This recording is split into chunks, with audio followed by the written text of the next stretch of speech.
mas mahal pa yan sa buhay mong hayop ka?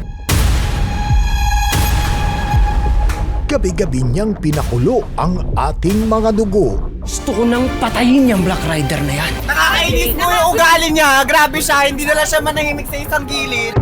Dahil kuhang-kuha niya ang gigil ng mga Pilipino. Anong ginawa mo sa nanay kung hayop ka?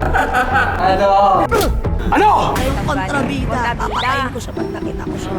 Na-stress ako sa kanya, promise. Patayin niya na lang. Wala siya maayong gibuhat.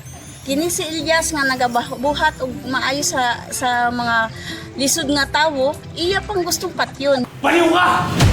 Sa usapang kasamaan, numero 1 dyan si Calvin. Wala na kayong kawala ngayon.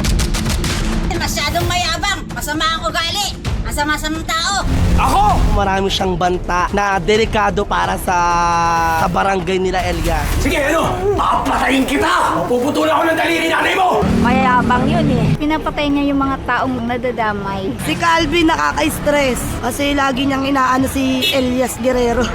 At isasagad pa niya hanggang pinakahuling laban. General, eat well.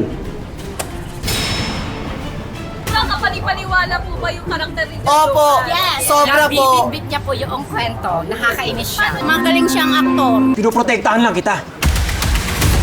Galing sa pag-arte sa pamamagitan ng paglalarawan ng iyong galit at pagnanasa sa paghiganti. Lumalaki siya talaga yung mata niya pag nagagalit.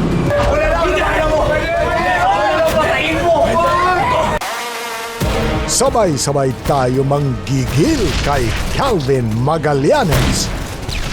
Ano, Elias? Lalaro tayo. Calvin, gumigigil ko. Calvin, kuha mo yung gigil namin. Calvin, ginigigil mo ko! Calvin, kuha mo ang gigil ko. Sa heroic finale weeks ng Black Rider. 8 p.m. sa GMA Prime at 9:40 p.m. sa GTV.